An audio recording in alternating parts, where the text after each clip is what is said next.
Hello विद्यार्थियों। आज इस लेक्चर में हम थ्योरी ऑफ फिलोसफर किंग की अवधारणा को पढ़ेंगे। ये टॉपिक मैंने 3 पार्टों में बनाया है। पहले पार्ट को मैं बता चुका हूँ, आपको डिस्कस कर चुके हैं अपन इसमें, और इसमें जो पार्ट सेकंड है इस पर आज डिस्कस करेंगे इस वीडियो में।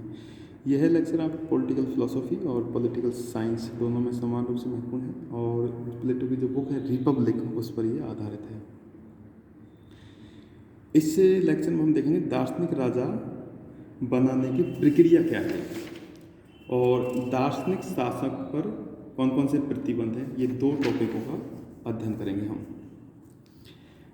तो प्लेटो के अनुसार दार्शनिक राजा एक उपयुक्त शिक्षा पद्धति द्वारा बनता है, यानी कि एक प्रॉपर एजुकेशनल जो मेथड होती है उसके द्वारा दार्शनिक राजा बनाया जाता है। और प्लेटो की इस शिक्षा पद्धति में कई सोपान होते हैं। प्लेटो सबसे पहले व्यक्ति को 20 वर्ष तक की प्राथमिक शिक्षा देता है, जिसमें प्रत्येक व्यक्ति को व्यायाम, एक्सरसाइज और संगीत, म्यूजिक सिखाया जाता है। व्यायाम से शरीर का विकास होता है और संगीत से आत्मा का विकास होता है। फिर उसके बाद 20 वर्ष से 30 वर्ष की अवधि के बीच व्यक्ति को विभिन्न विज्ञानों के द्वारा उसकी बुद्धि को विकसित किया जाता है तथा व्यक्ति की आत्मा को सत्य की ओर उन्मुख किया जाता है। इसमें क्या करते हैं, इस फेज में 20 वर्ष से 30 वर्ष की अवधि में एक तो उसकी बुद्धि को विकसित किया जाता है विभिन्न साइंसेस के, विभिन्न विज्ञानों के द्वारा, और इस तथा उस व्यक्ति की आत्मा को सत्य की ओर उन्मुख किया जाता है। तीसरा फेज है 30 वर्ष से 35 वर्ष की अवस्था में उस व्यक्ति को द्वंद्वात्मक पद्धति सिखाई जाती है, जिसके माध्यम से उसे सर्वोच्च सत्य का ज्ञान होता है। चौथा फेज है उसमें 35 वर्ष तक की अवस्था तक व्यक्ति ने जो सैद्धांतिक ज्ञान सीख लिया है उसी ज्ञान को व्यवहार में उतारने के लिए 35 वर्ष से 50 वर्ष से तक की अवधि में उसे सांसारिकता में जीना पड़ता है,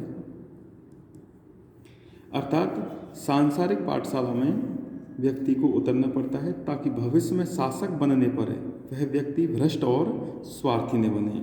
उसे कंचन और कामनी के मोह से भी वंचित कर दिया जाता है ताकि वह धनदौलत, स्वार्थी और आसक्त न बन सके। यानी कि प्लेटो द्वारा जो दार्शनिक राजा बनाने की प्रक्रिया है उसमें 4 सोपान हैं। पहला सोपान, उसमें 20 वर्ष तक की अवस्था में प्रत्येक व्यक्ति को व्यायाम और संगीत की शिक्षा दी जाती है। फिर 20 से 30 वर्ष की अवस्था के बीच विभिन्न विज्ञानों के द्वारा उसकी बुद्धि को विकसित किया जाता है और उसे सत्य की ओर मोड़ दिया जाता है।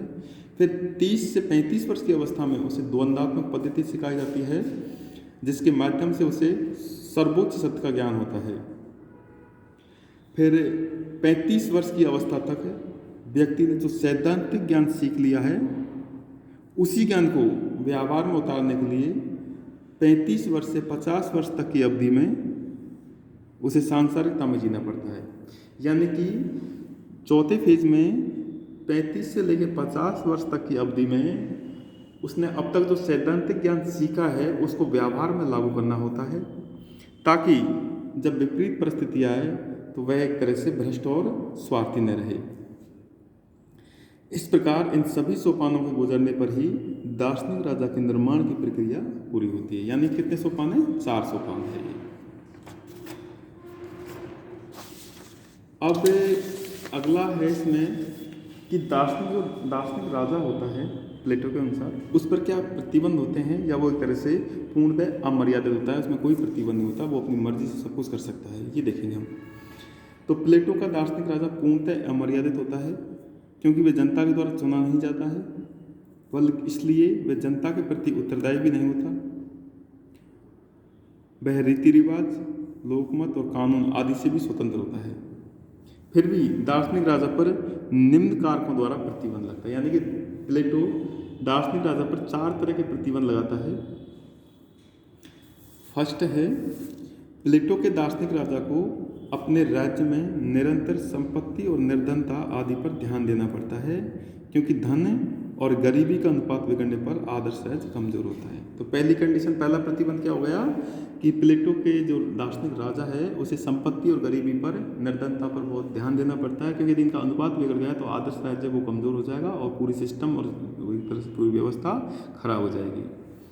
दूसरा प्रतिबंध है कि प्लेटो के दार्शनिक राजा को ये भी देखना पड़ता है कि राज्य का एक निश्चित आकार बना रहे, न तो उसके राज्य के आकार में अत्यधिक वृद्धि हो और न ही अत्यधिक कमी होनी चाहिए। राज्य का आकार कितना होना चाहिए कि राज्य आत्मनिर्भर बना रहे।